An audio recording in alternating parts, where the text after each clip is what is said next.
detective thrill me. Thanks for joining us. A new film for tonight, 2025 Sinners. Looking forward to discussing that. Before we get there, it's bumper. The opening's bumper. We've got a fair bit on here, right? So we're going to do plenty of up or down because there's been a shitload of trailers and we're pretty keen to sort of sink our teeth into a couple of them. I think there's going to be some stern words about several of them, I would say. But before we get to that, let's run through what we've been watching. What have you been watching? Now you're back at work, I believe, so, things might have slowed. Well, yeah, but, that doesn't change much. No, it doesn't. I once I get home, Adam, the TV goes on. So, True. Yeah, I've watched a few bits and pieces. I joined you in, once you watched Final Destination, I thought I'd better get back on and finish the ones that I had not finished when I started my rewatch not long ago, because obviously the new one's coming out shortly. So went through and finished those. So I did 2, 3, the Final Destination, and 5. I did 5 as well, so Yeah. I'll be there to discuss that. 2 I actually like. I like 2's 2 a good. lot. Yeah, 2 was pretty cool. It has some good kills and does it in a way that's kind of, you still laugh at a few of them and it's just ridiculous situations, but does it in a fashion that you can buy a little bit more in some ways. Other than, other than the fire escape ladder after some bloke has avoided. Or a fucking log going through the window of a car and turning a guy into mincemeat. That's usually not what happens. But they're still stretching things a little. I think 2's fun. That's the difference. It is. 2's got 2's some enjoyable, fun about it. and it doesn't try to go too far with things. It just fucking has a bit of fun with it. 3 is ordinary. What's the fella's name that we mentioned? Frankie Cheeks? Fuck me. I would have killed that cunt before we got on the ride. Frankie Cheeks, yeah. He would have been or was he, did he cheat death? No. No, we Frankie, beat him to death. That camera's going square up your ass if you don't put it away. Look, I've warned you. I fucking warned you. Yeah, if it's not gone by the time we're on the roller coaster, it is up your ass. Yeah, okay? exactly. So three's pretty average. It's the one where, as I said, it starts to get a bit too silly, and it's like the characters are just, you just can't. There was so many of them where there was just, we know we're getting rid of these characters, so you there's no barely effort knew them. Yeah, like the 2 just kind of cheerleader girls. We spend all this time with them at the solarium, and I think they try to get a few laughs out of their kind of vapid sort of nature, but it's not there for me.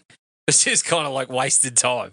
And then when they start dying by fucking CDs falling over and knocking a thing in between the solarium and wedging both in, I was my thing is, don't you just put your hand out and push the thing that way and it falls out? Well, no, you can't. No, not in these movies. No, sorry. Yeah. The Final Destination, worst one. Yeah, it's garbage. Yeah, it's rubbish. Absolute rubbish. Bad CGI. Everything about it was bad. Yeah, it's all pretty bad. It's the bottom of the barrel. Yes. Yeah. I think it might have made the least money too.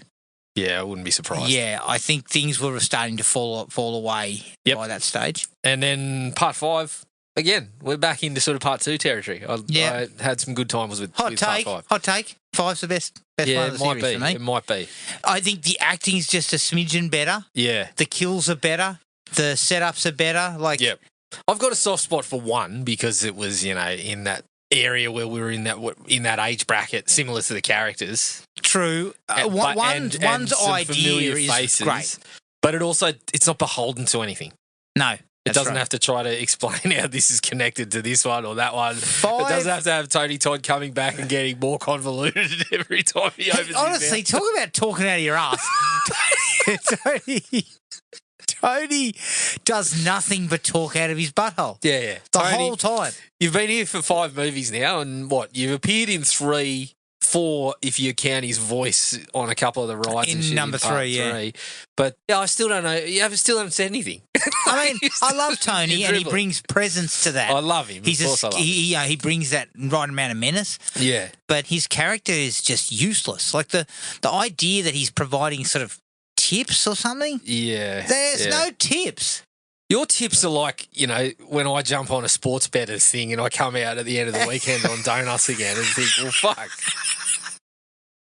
That wasn't worth my time. Kind of, yeah. Because Tony doesn't actually tell you anything. He just says, you cheat, death. Death wants to fucking come and get you. Yeah. And then I think he mentioned the one about, you kill someone and you get their time left. Yeah, something like that. Did he say anything about, like, bring new life and it resets everything? Yeah, I don't. Yeah, I something think like he's that. stupid something about that. But you know, the times that we've had any of that come through, like when I think it was part 5 where the guy accidentally kills the other fella that he's working with in the factory. Yes. And they're like, oh yeah, he had a heart problem or something. He probably would have carked it in a couple of days anyway, and then something fucking drops on him and kills him anyway. Like, so none of it worked. Yeah. Look, it's not. It's not what I'd call fucking like intricate. No, it's not sound advice. What I loved about 5 is the ending was cool. Yeah, I loved the way they held that because I Yes. didn't see that coming the first time I saw it. I did not see that coming at all. yeah. And if you look at it, you should because the phones are all flip. Yeah, You know, we haven't moved into the next phase of mobile phones where everything's kind of antiquated, but not so much that you jump to it. So I think that was really cool the way they came back around. Yep. So 5 is my favourite. Yeah, I think I would probably join you. I mean, there. Pretty possibly close to beaten it. by bloodline, I'm sure. Well, we'll see about that.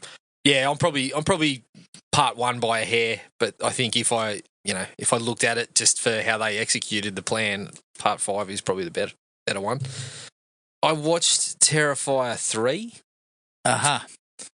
Look, I thought 2 was better, and it didn't really change my perception on things. I think I've said a few things about the Terrifier series, and that all still stands. I'm still all for this independent filmmaker giving it a go and coming out on top in a genre that we love. And but this one had even less story. I heard this one was sort of world building, but at the end of it, I was like, to me, it still had less story. Are we just both sort of mystified? I'm mystified by the popularity. Yeah, definitely. I'm baffled by like this series is the closest thing we've got to a Freddy or a Michael right now, and has been for years, which does kind of baffle me because I still don't think it's anywhere in that class.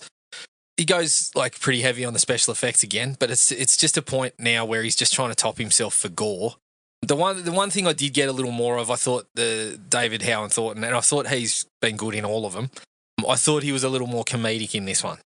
Like you can see him trying to go for the twisted, doing his mime, laughing and stuff while things are going on, which I think works a little better. But I felt the story for Sienna was just nothing. Yeah.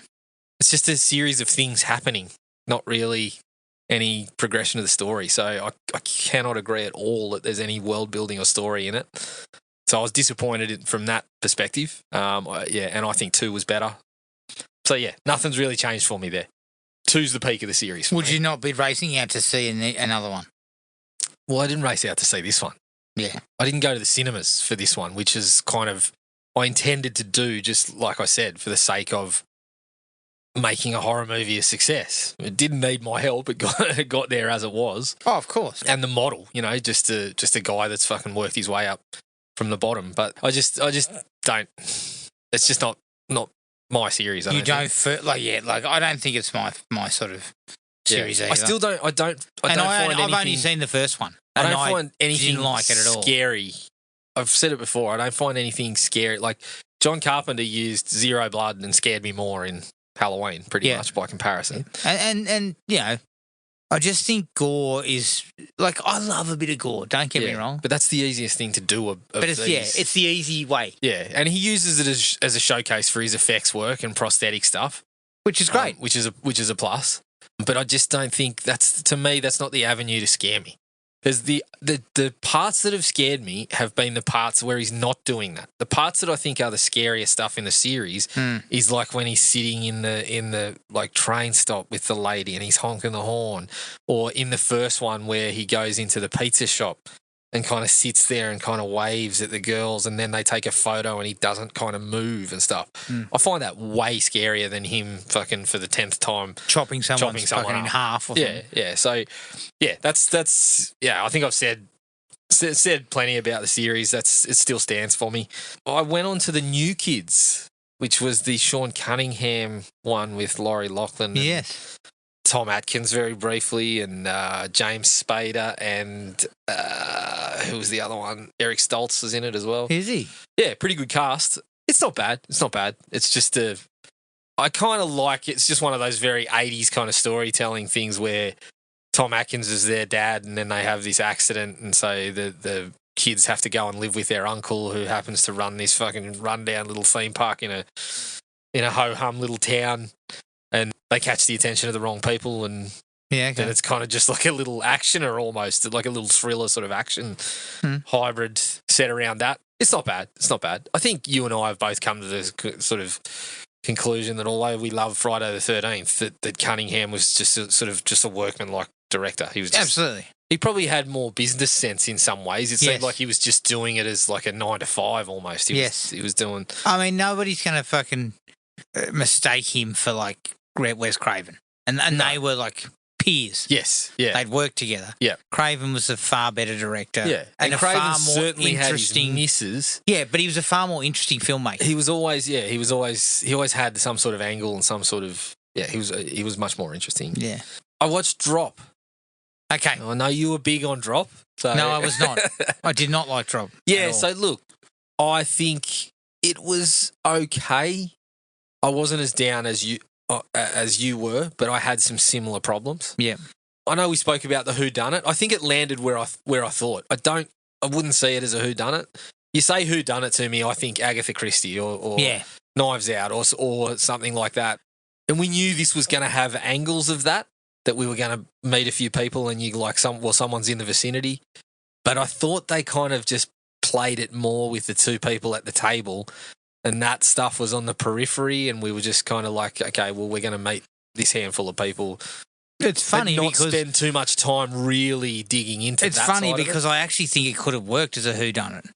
Well, you just would have had to tone down the thriller elements and go for more of the whodunit because angle. They tried to go really, really deep on what's going on in the table and her sort of going around it at the restaurant and trying to figure a way out.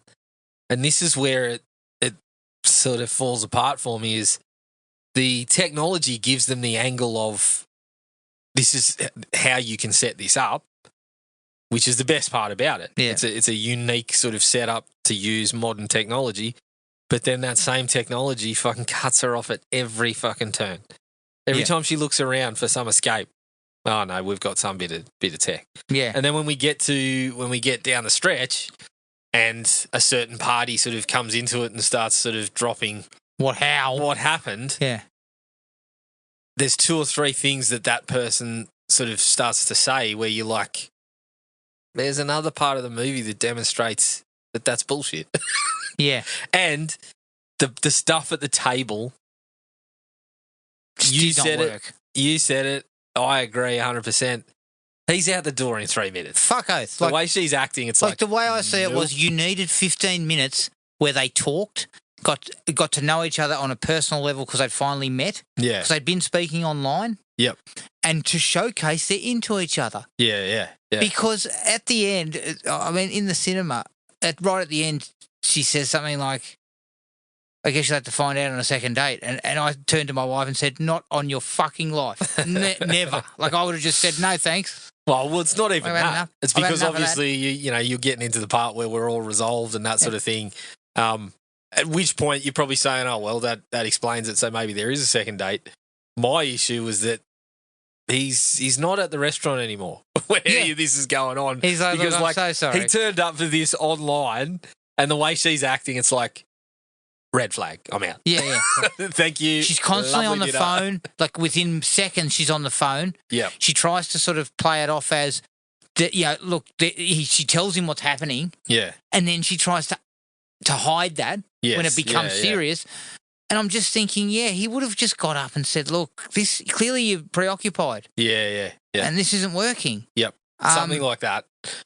I think the part where I probably got a bit more out of it was I thought it was reasonably well directed in parts and that made it more engaging than it had any right to be in certain sequences. Probably. Now, here's a question for you. It's very insular. I thought it was quite well directed in certain scenes in kind of amping up stuff that comes out to be not all that exciting. You know? How did you feel about the domestic violence stuff?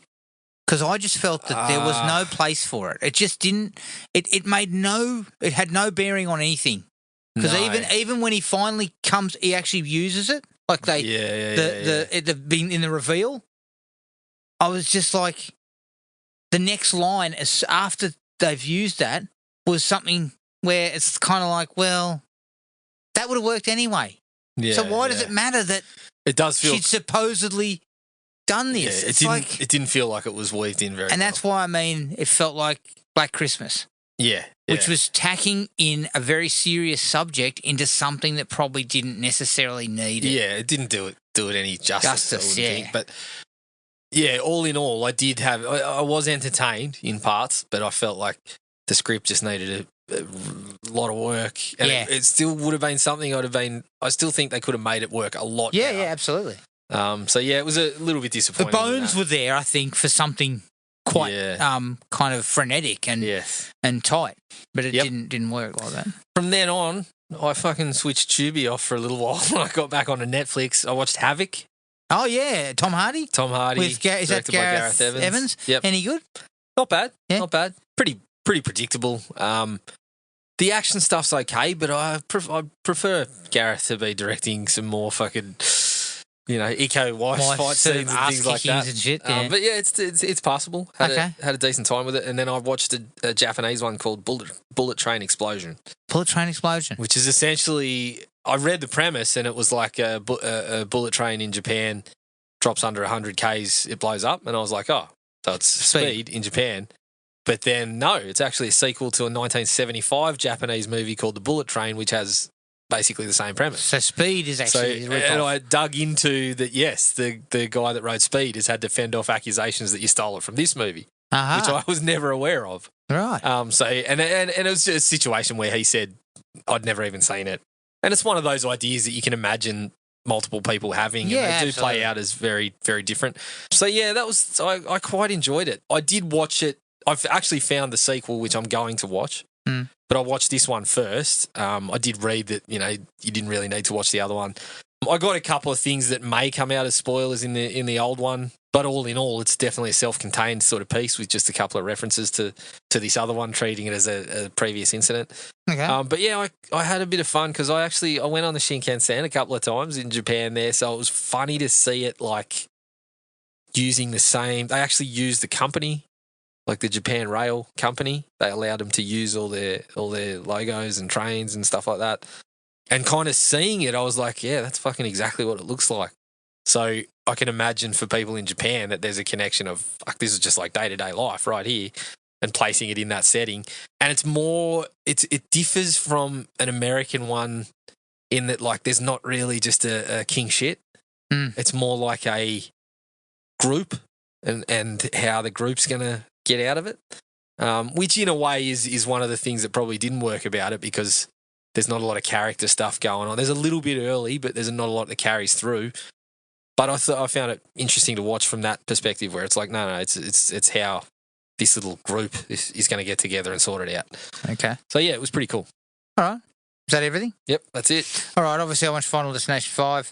I continued up with my underwater monster movies with something on Amazon Prime called The Rift, with Jack Scalia and a few other B-grade, Ray Wise and a few of these sorts of people.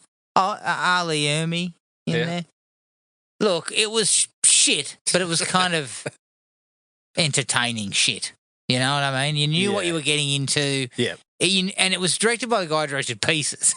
Yeah, right. So, fuck. So what would you classify? It's not action junk, it's just like it's sci-fi junk. Yeah. It's kind of sci-fi, like, shit. Like, sci-fi shit. It's hard to fucking... But not. But but yet the kind of shit that you don't mind having. Like, you needed to take a shit, you just kind of enjoyed it.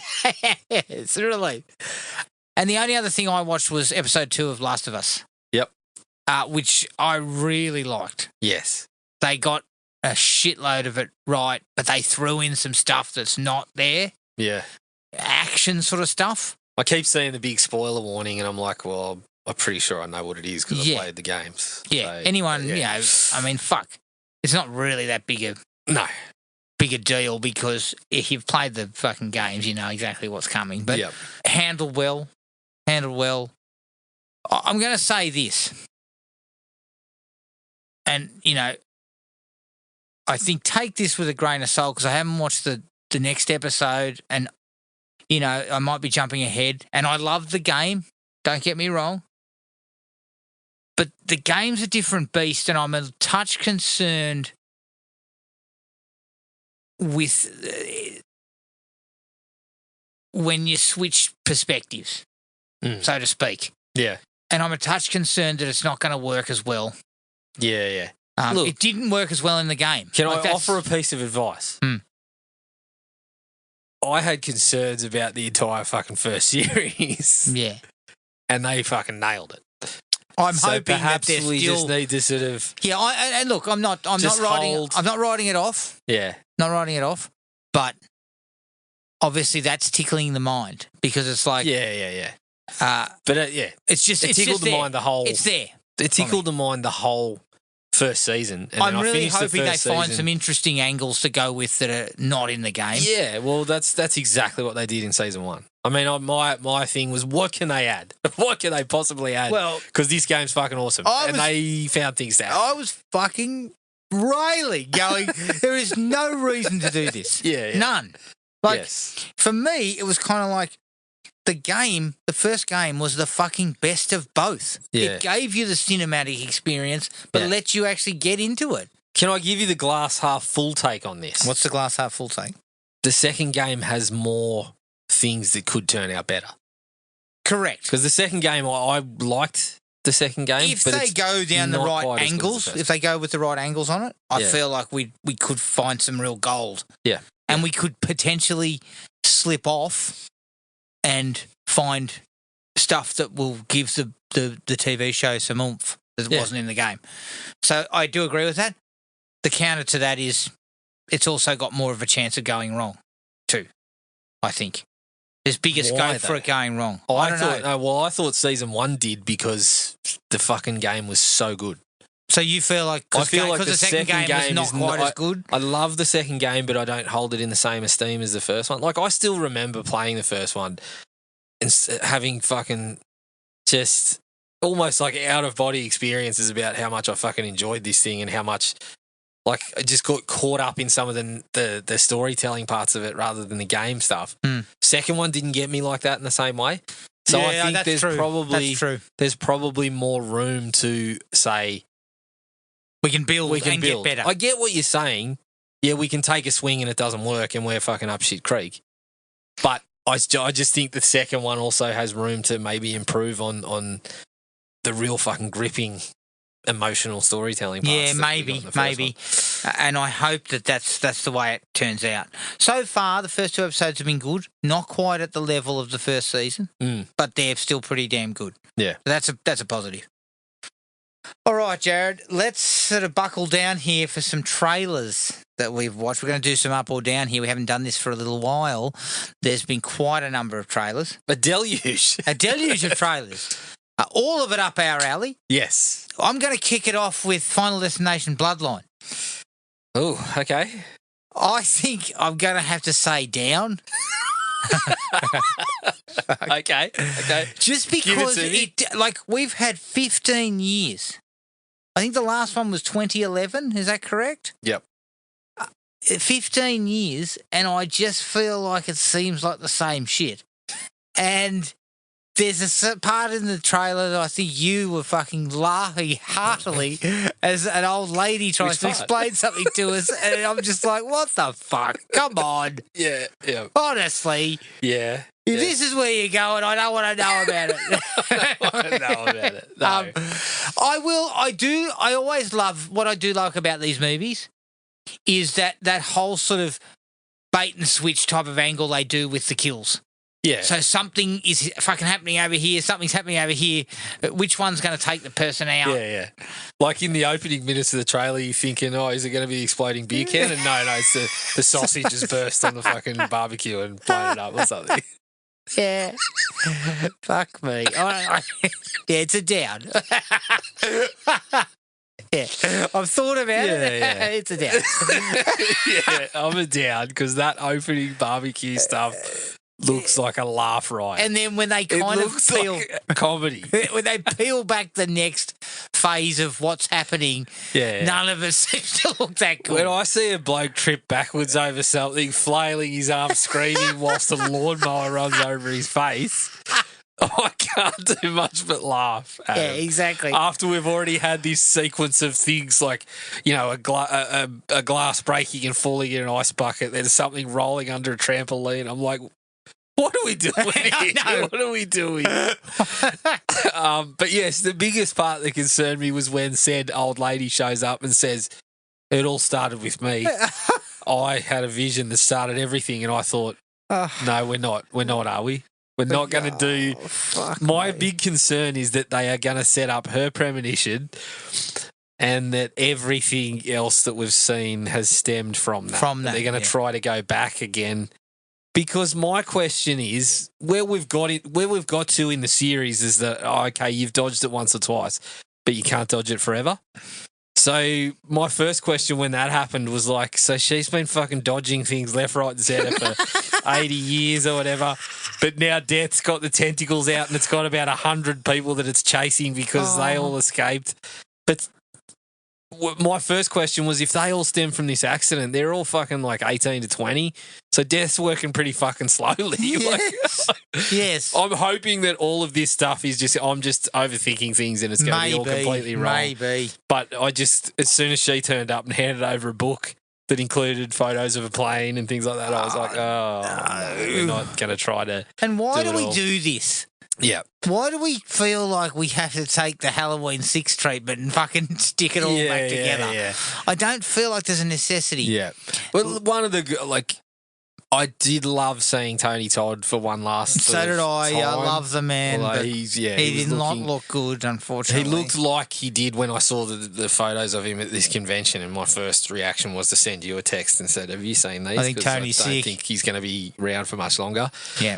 And so, it always warms my heart to see Tony, but the poor bugger's had a thankless journey through the Final Destination series. He has. Where I sit there in every movie and I'm like, Tony, it's like it's a comfort food. And then Tony finishes and leaves, and I'm like, Tony said nothing in 5 movies. He keeps giving tips that just don't work out. Something, mate. Anything. Yeah. So it's it's a down for me. Yeah.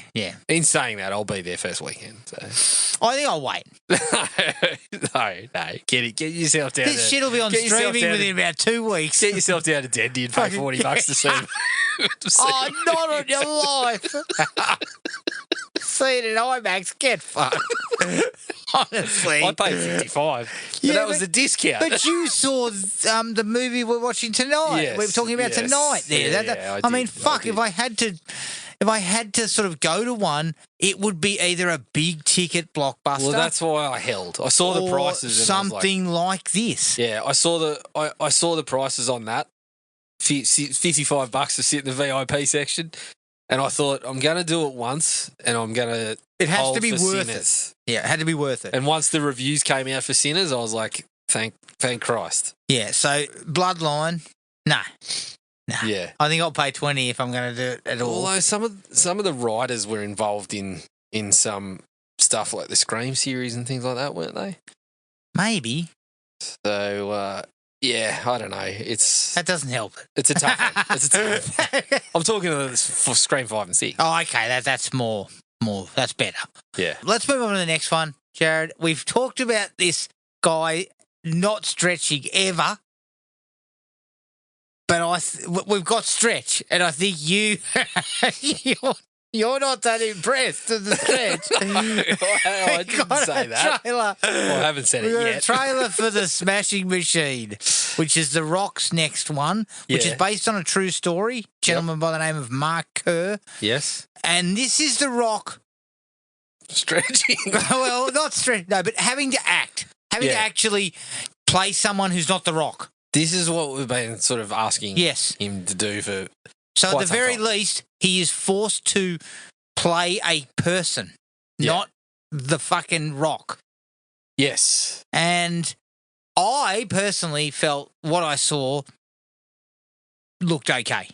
Can I remind you that The Rock is still a producer on this? Is he? So is his old mate Hiram Garcia is also still a producer. I'm going to go with a thumb on the angle.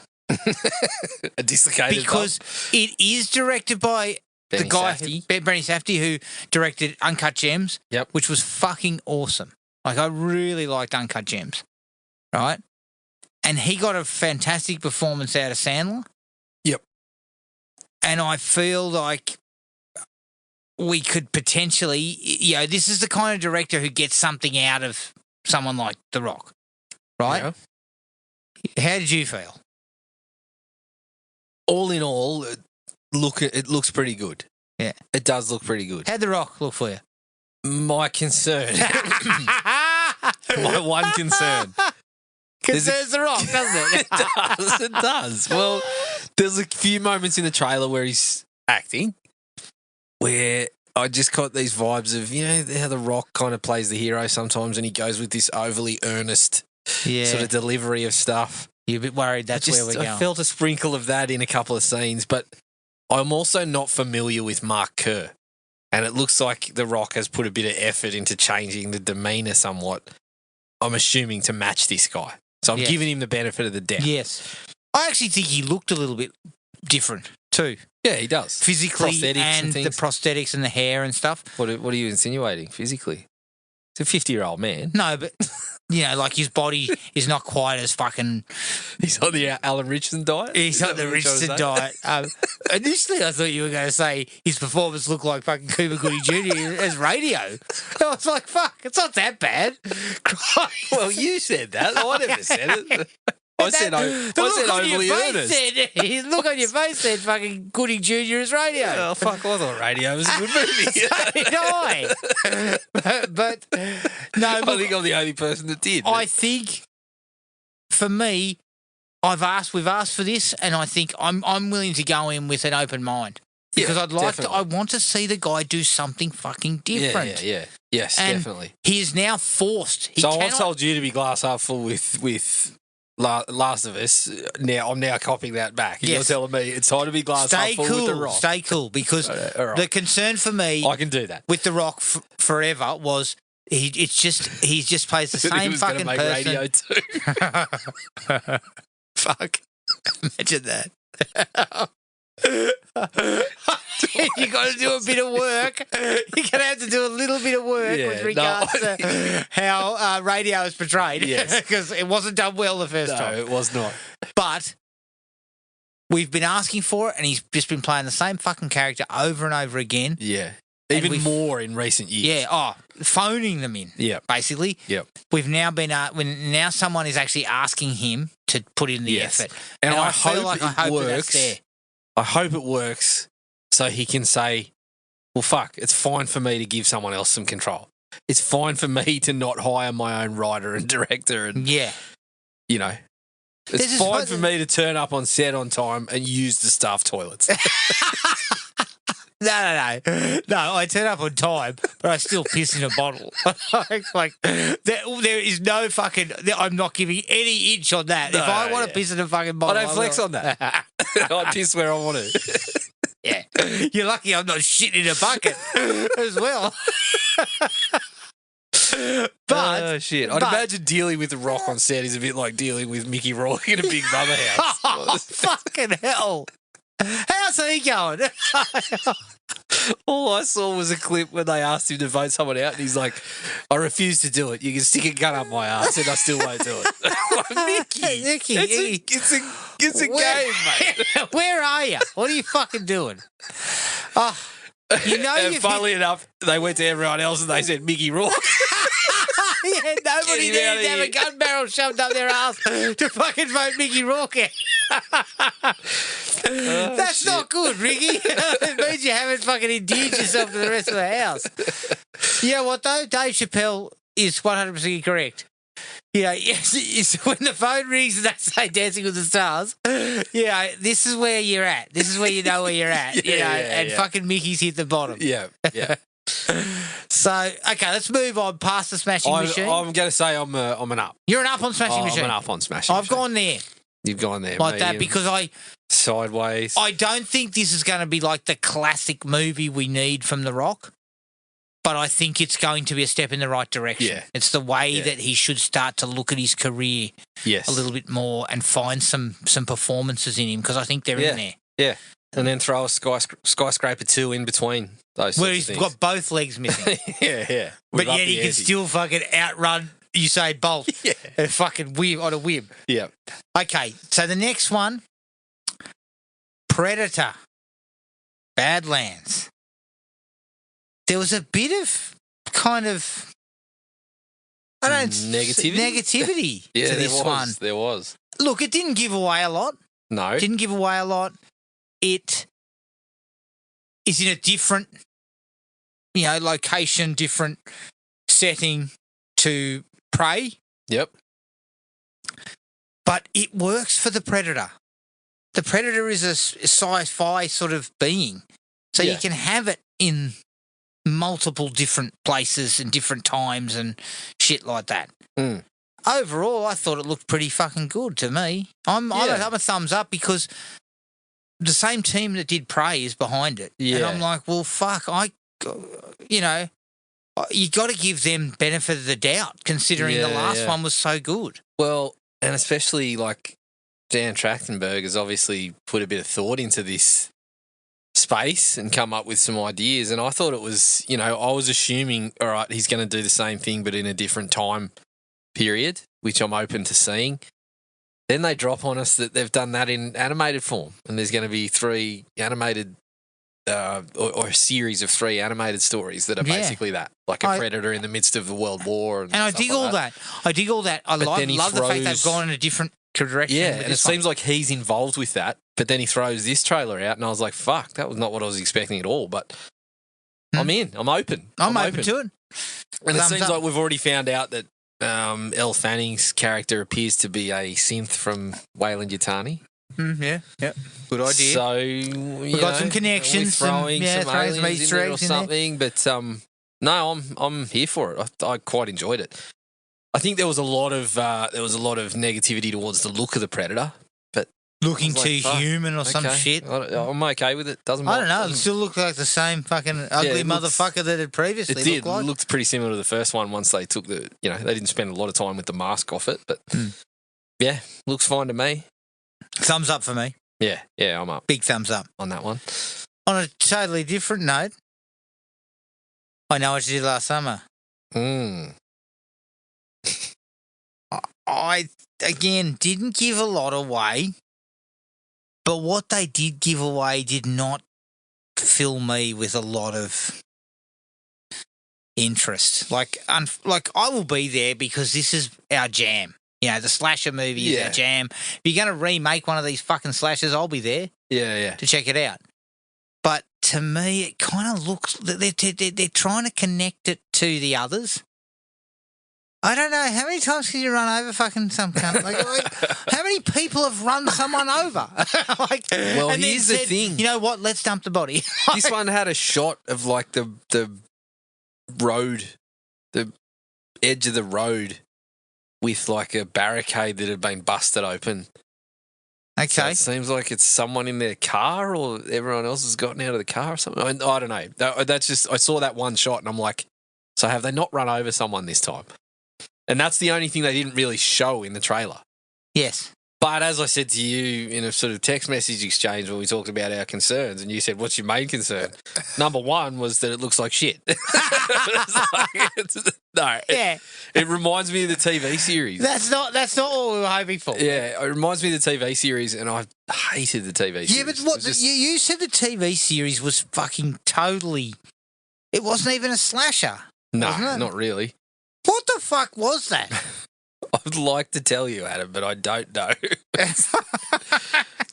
It wasn't good. That's what it was. Well, who is directing this? I know Neil H. Moritz is back producing. Mm.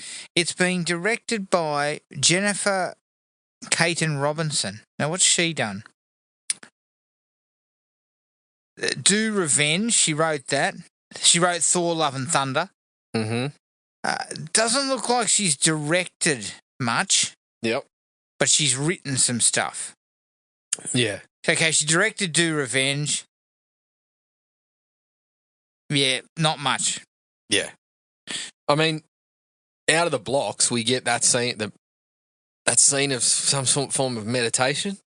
Yeah. Straight away, I was like, "Oh shit! I think you might have lost me here." Like, yeah. It didn't look good. No. The kill stuff in the trailer doesn't look all that scary or impressive.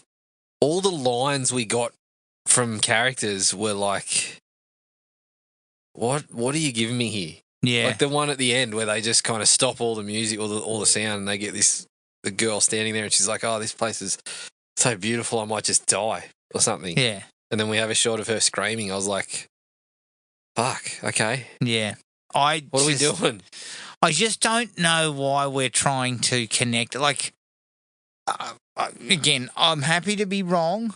Yeah. When we get there and we re-establish Ray and Julie and how they fit. Yeah. But I don't know whether that's even necessary, if you get what I feel.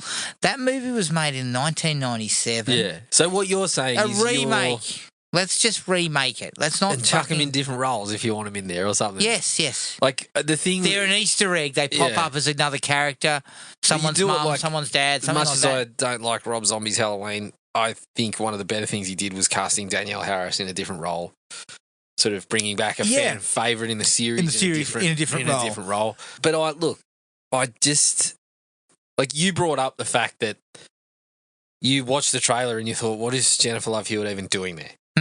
Like, and the same thing, because they're not showing us much, as you said, there might be plenty to come that makes us say, okay, well, they've got reason to connect it. But right now, it's someone having a traffic accident and getting stalked the next year, and she's going to someone else who happened to have something happen the same way you ran over 25 years ago. You fucking blindly ran over some poor bastard and then dumped his body 15 years ago. What was that like? How did you feel? Like, it doesn't make sense. I guess they're throwing something in there that there has to be some sort of connection. And, Scream did a similar thing. Like, there was when they brought back Neve Campbell, although they did a better job of sort of connecting why she would actually be there from first impressions. But we'll see. At the moment, it's a down. Yeah. It's Big a down. Yeah. This is the kind of thing we could have put on streaming. I'm not really sure why this is going to cinemas. I'm not really sure. Look, if there's one that I hope I'm wrong about, it's this one. Because I still have a soft spot for the first one, even though it's not one of the big, No, Jared, I think the way I look at it is the idea of I Know What You Did Last Summer and how it sort of plays out could be ripe for a really good reinterpretation of it. Well, that's what I'm hoping. And I'm hoping that's what they do, but I feel like if you're going to handcuff yourself to the old ones, I don't know if that's going to work for you. Yeah. But what you've shown me so far is not great. It has not impressed me. No. And me and you have read the book. Mm. We've watched the original movie. I've watched the TV series. No one's really done the payoff all that well yet. I wouldn't think. No. The original got I like the look of the fisherman. I think that's a cool sort of slasher villain. But outside of that, we still haven't got much right. No. And reading the book, book was ridiculous. It was totally different. The end of it was totally ridiculous. different. And was very telegraphed the whole way. Yeah, the whole thing was telegraphed, and it wasn't what the movie was. Yeah. Which, considering the author's daughter was murdered, probably didn't look that great, No. turning into a slasher movie. But again, that all aside, I don't think they took the premise well to the right places. And that included having Kevin Williamson behind it, who, at the time, Scream was the shit. Yeah.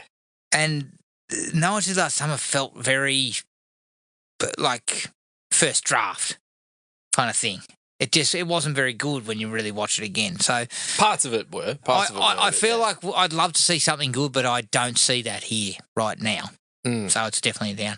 The last one, sort of probably another it's pretty much a slasher, it seemed to look like, is the new Fear Street movie on Netflix, which is called Prom Queen, is it? Yes. Look, I'm going to go up on it. The other three Fear Streets were okay. Yeah. I was least impressed by the third one. I didn't particularly like that one, but the others were all right. Look, I mean, fuck, a slasher movie a slasher at the prom. Christ.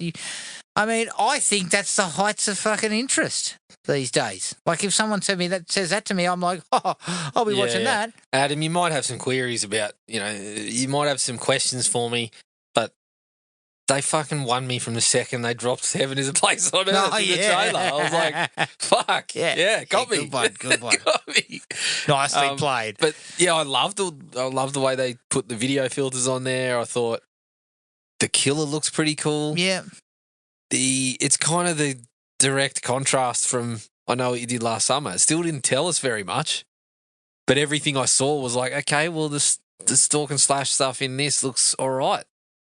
And I think I Know What You Did Last Summer played it serious in the trailer, or somewhat serious, whereas I think this one went right for we're going to have some fun with it. And I think that's going to work for me. Yeah. Because I think they're doing a lot right with the marketing. Those posters that look like the old book covers are excellent. Fucking awesome, yeah. They're excellent. Yeah, like I think it's a win of a marketing campaign for this one. So I'm an up for sure.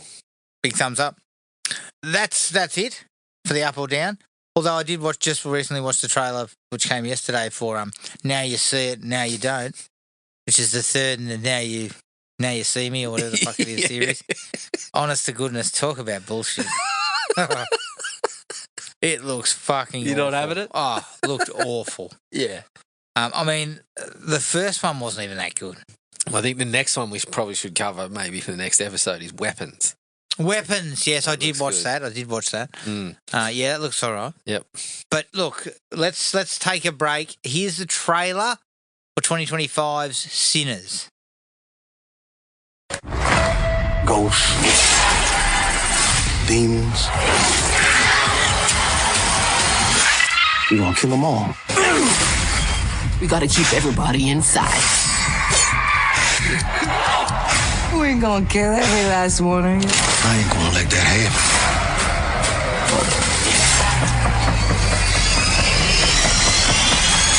happen. Y'all have a nice night.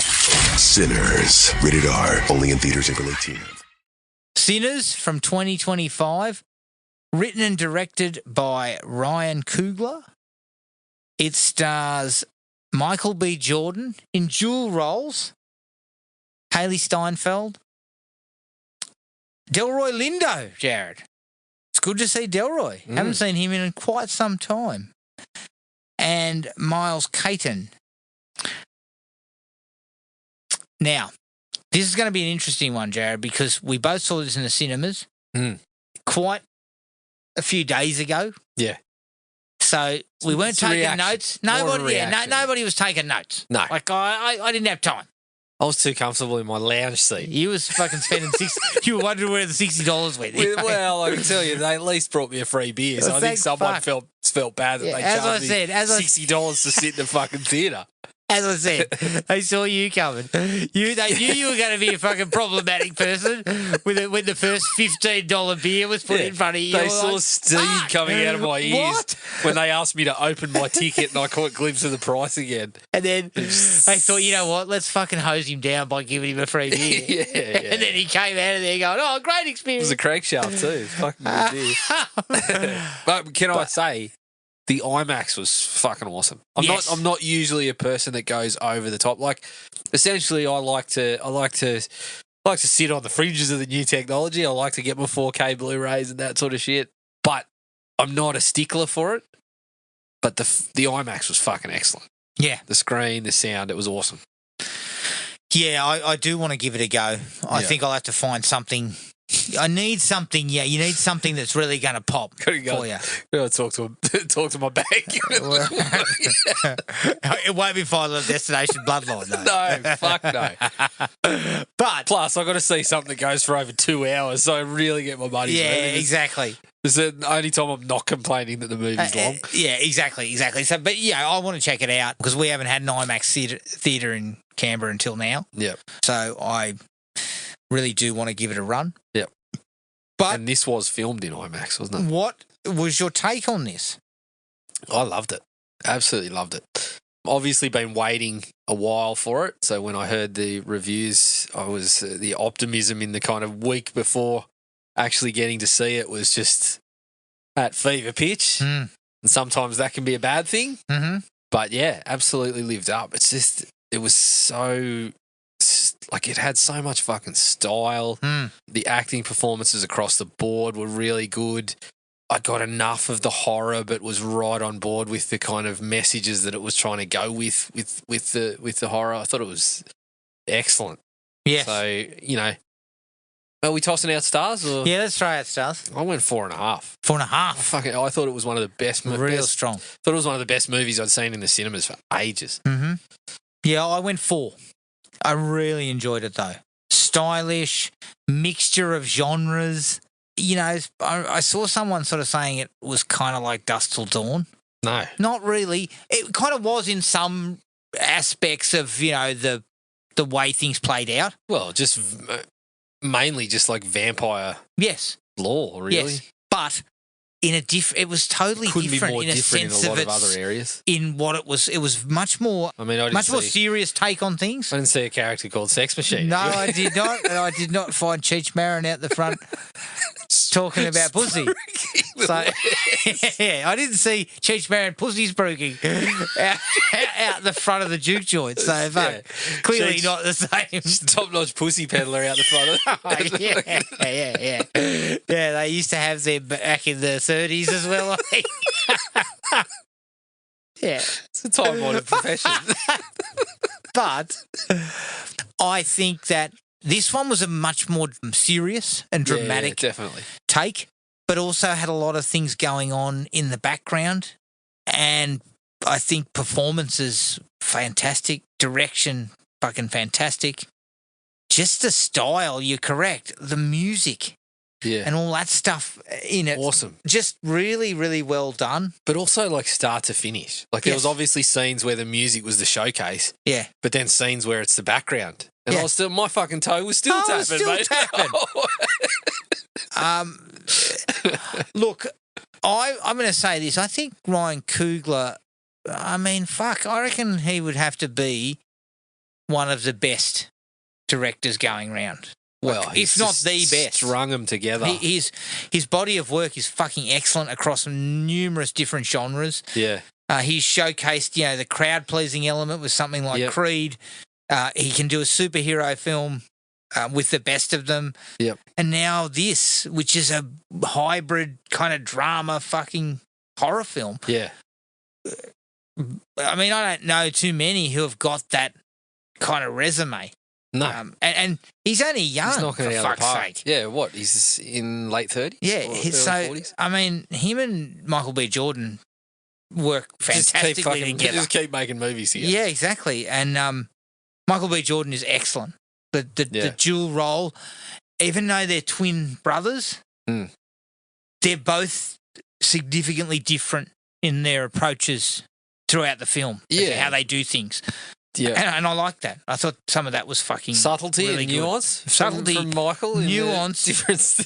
Well, for instance, the sequence where he talks to Haley Steinfeld in the juke joint, and he actually fucking goes from, because initially he kind of fobs her off as like fucking crazy woman who's basically following me around, to he actually does come clean on how he felt, and I think that shit works great. Like it really rounds things out, because we don't get a lot of time with some of the other characters. If I had a little niggle on things, some of the characters come and go. Yeah. Haley Steinfeld, for instance, the Asian couple, they come and go from the picture, but Michael B. Jordan's pair of characters kind of anchor everything. Yeah, and Like, the cousin. Because they're always there. And yes, and the cousin, Sammy, I think is a fantastic performance too. Yeah. Really, really strong. Yep.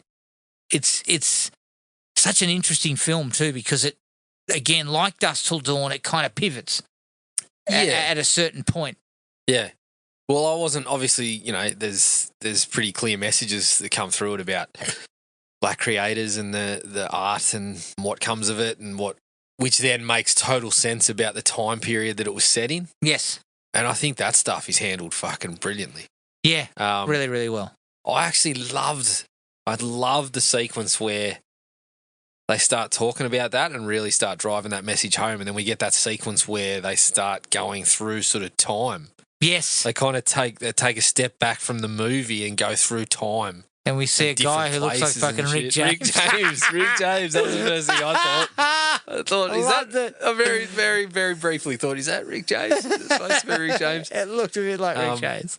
But that was just such an awesome sequence, because it was like, the music is pumping, but it's all stylishly shot. Especially when it's set in this place where these people have got their freedom, kind of. Yes. This is where they come to sort of cut loose.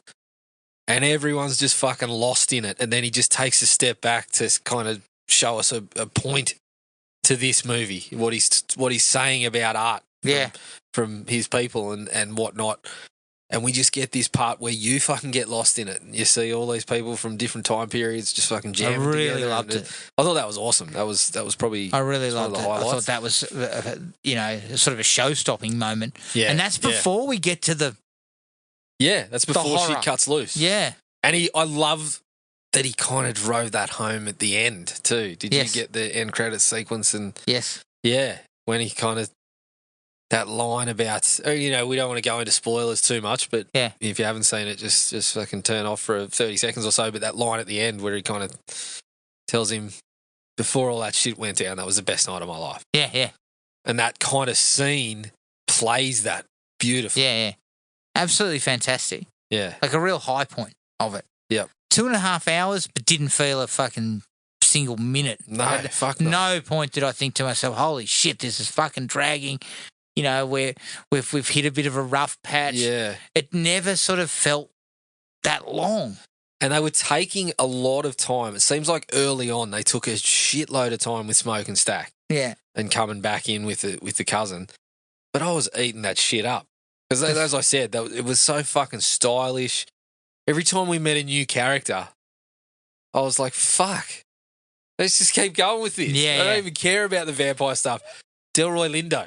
The second he's on screen, I was like, fuck. Yeah. This guy is just oozing the Kurosawa right now. Yeah, I love to see him back because he's such a good actor, and we haven't seen enough of him recently, and it was a really nice way to put him in a meaty role. Yeah. Even though he's not the star, so to speak. Super entertaining, but also he's got some depth. Yes. When he starts talking about, people that he used to play with and what happened to him and shit like that. He's kind of tragic, but he still manages to fucking get you laughing and smiling along with him. But everything about the early setup is kind of like creates that these guys are kind of, yes, they're criminals. Yes, they're on the fringes. But they were in Chicago working for Capone, I think was how it's put. That was one mention, yeah. And it's like, so they were kind of a bit of a thing, you know, like Yeah. because the mafia and the mob and everything and Capone Yeah. was, you know, the biggest fucking gangster Yeah. in the world at that time. So here we are with these guys who have worked in Chicago doing things for Capone, and now they're out here trying to sort of set up their own little fucking operation. And yes, they're putting the juke joint together, but it's pretty clear that they're probably doing some shady shit on the fucking side after this, so that things are going to change. But they're going to do some fucking criminal things after, you know? Yeah. Well, it seems like, don't they mention that there might have been some element of pinching from people in Chicago, Yes. which is why they're back? And Yes. And that maybe run some people shit might here. be coming looking for them later, you know, like this whole kind of, there's a possibility of that. Yeah. I kind of liked all that. It was a really cool setup. And I just, once again, you know, I feel like all of that shit could have gone on for another hour, and I probably would have been perfectly happy with what I was Shit, yeah. getting. The setup was great. I especially loved when they fucking round up Peanut. Yes. He starts talking about, you know, how much he's going to pay him and what his wife's going to be doing afterwards and things like that. Yeah, that's right. Yeah, that Very was funny. amusing. That's right. And he says, I'm going to kick your ass. Whatever. And then the wife's like, Hold you on. hear him out. Yeah, that was gold. And again, I really like the two brothers' relationship and how they were slightly different in the way they approached things. Smoke was more cool head, you know, this is business, you know, we're about doing all this, we've got to set it up, that type of thing. Stack was more your loose cannon. Yeah. Had a little bit of, you know, unpredictability But again, about like him. you said, it wasn't over the top. No. It was just nicely played. Yeah. Yep. I think supporting cast across the board, really, really solid. Awesome. Even the vampires. Yeah.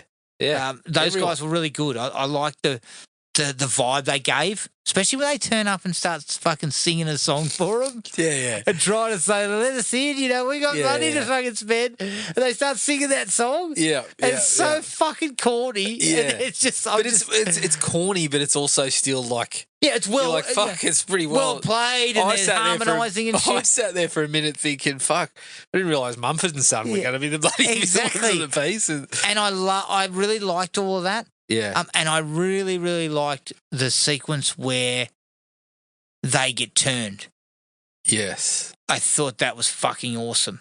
At the It home? was super scary at the home, yeah. Yeah. And how the Native American guys turn up and say, And just fucking lay it on the line. Yep. Exactly what's going down. essentially tell them this person is not someone you want to be around. Like, yes. Yeah.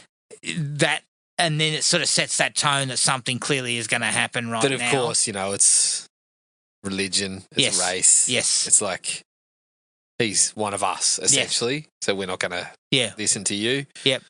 And then, of Um, course, that fucking backfires spectacularly on them. But that sequence, certainly when the wife comes back in Yes. and is he in the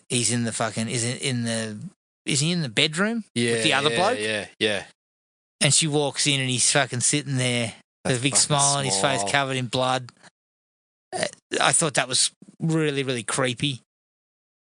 But then when it finally hits the shits, the fucking vampire lore is really nicely held into it.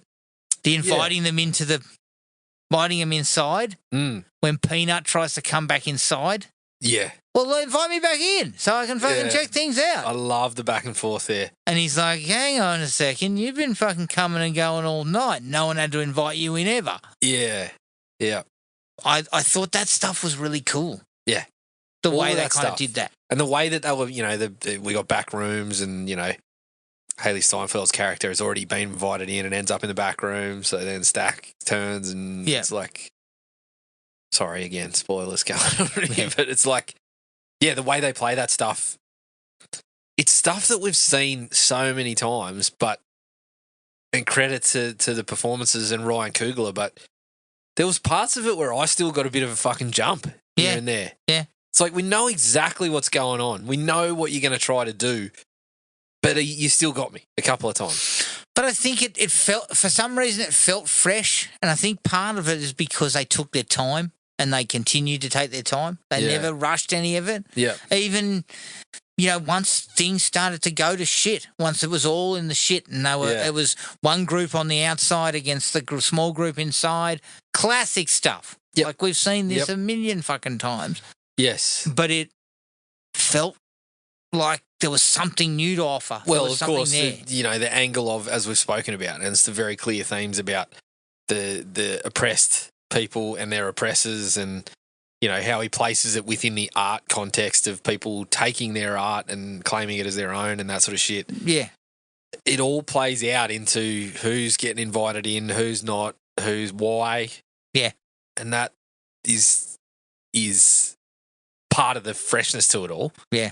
Is that he puts fucking real stakes on top of it and puts it into a context that it's like, okay, well, I like hearing a story like this from the perspective of the people on the inside that want to fucking make a real point, a real world point about it. Yeah. I thought that was awesome. Yeah. That was one of the best things about it, that freshened everything up. But in combination with, he had a fucking deft hand with squeezing the tension a little bit. Yes, he did. And this is what I mean. This is why I'm talking sequences of we know who might have turned, we know where they are, we know how they could possibly get out, we know things like looking through a peephole and stuff like that. Yeah. I'm like, we've seen all this, but you still got me a couple of times. And again, this is what I mean about his ability as a director, is that he's done all these different genres, but each one of them he's sort of found, he's showcased that he's very capable and very, very knowledgeable about how to make them work. And, I go back to Creed. Yeah. And I'm not saying I wouldn't have thought Ryan Cooglar could do a Creed movie, but I didn't really know what Ryan Cooglar had because he only had a couple of films under his belt at the time. And had come from something like Fruitvale Station. Well, Fruitvale Station, I think that was all he had, didn't he, at the time? Yeah. Because he hadn't made Black Panther at that stage. No. And it was kind of like, well, and I remember saying this when we covered Creed.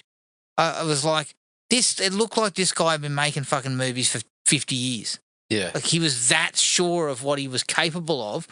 And the same thing applies here. It's a different genre for him, but yet he looks like he's worked in it many times. He looked very comfortable with what he was doing. Yeah, but he definitely. also gave everything a look. Yeah, it had a style. It wasn't just the shit here, and there's no real style to it. It had a style, and I think that's really important today when movies have become very.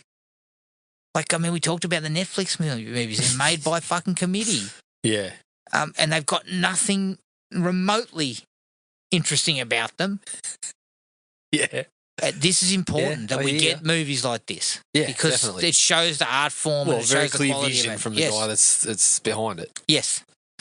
Look, I think we could probably, talk long and hard and probably spoil this fucking movie for everybody. Yeah. So, I think we'll have to come back to this definitely come when back we see it again.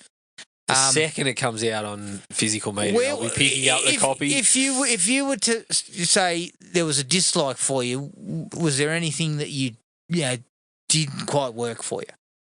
Anything at all? Really? I didn't have anything that stood out. I came out of the cinema just fucking thrilled, which given that I'd shelled out $55, you'd want to be. That tells you how good a job Cooglar did. You would want to be fucking pretty happy. Honestly, I could have spent more time with a couple of the characters. Yes. I think that's the only knock I had on it. I think I enjoyed the time with Delroy Lindo's character and characters like Peanut so much. And it's not even a dislike because they spent so much time setting up the stuff. They spent the time to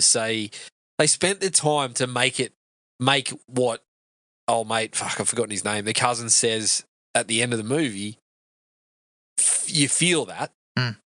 But I was having so much fun with him. I could have spent more time with Peanut and Delroy's character. And I think they needed to say they said what they wanted to say with all the characters that they did. I know you mentioned the Asian sort of grocery store. I've read some things, online about how they placed them in terms of their, the husband and wife's connection to the black community and the white community and how it differed in the very brief time that they were in there.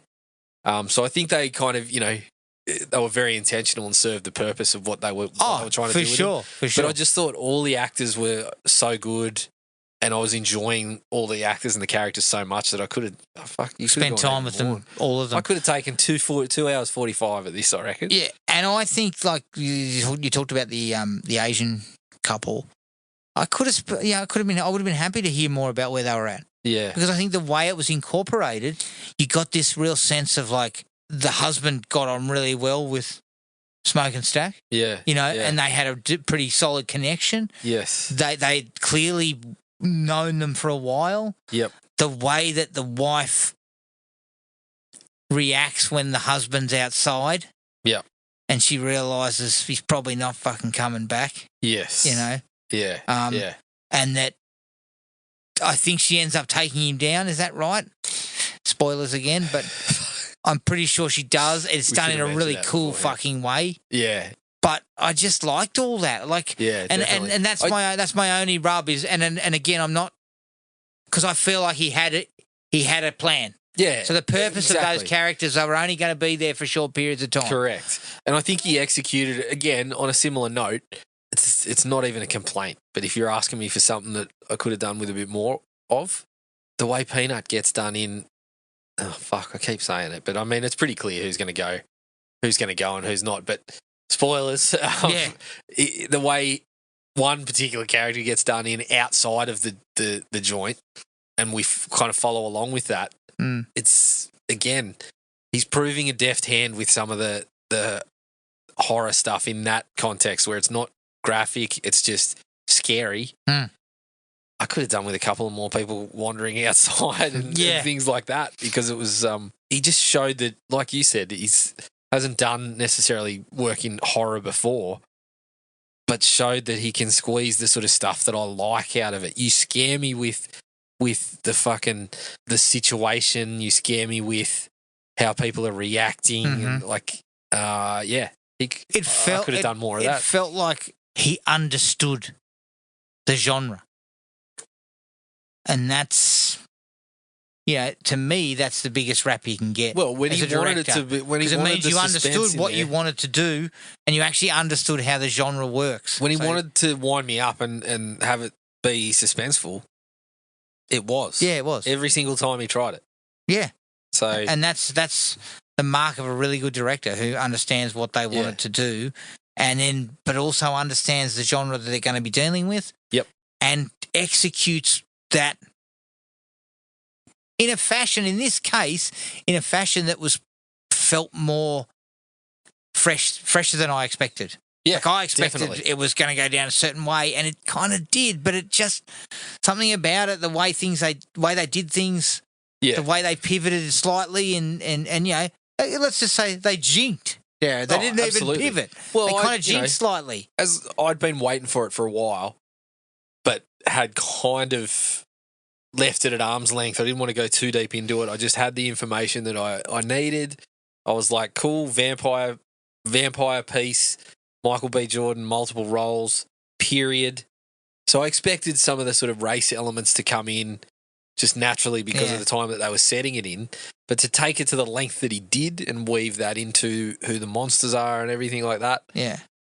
That's the part that I didn't realise I was getting. I thought he was, as you said, because he's done crowd-pleasing sort of work before and has always kind of been able to put that into it. Like, obviously, Black Panther's got a place in black culture it's pretty fucking important.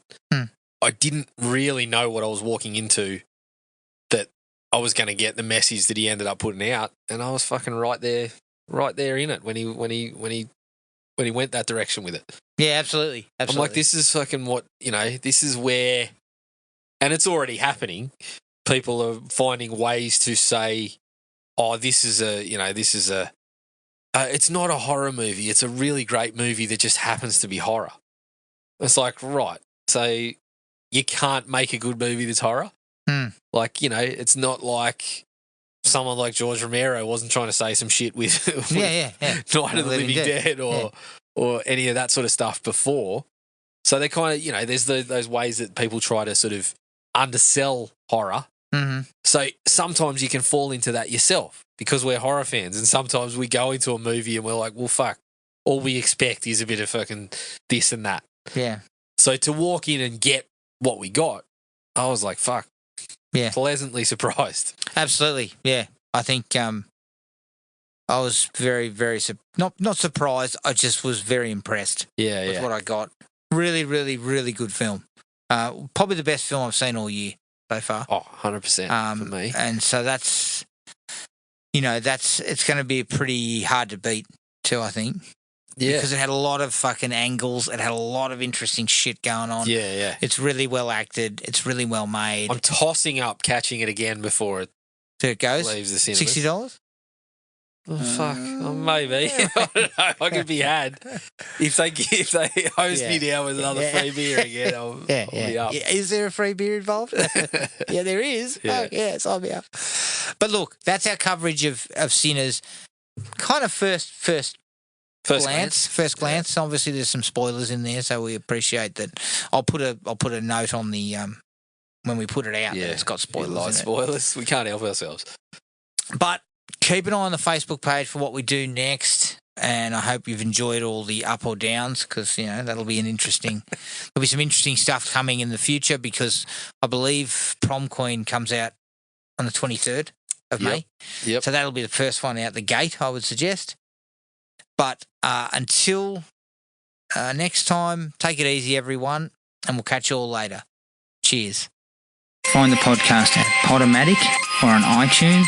Don't forget to rate and review.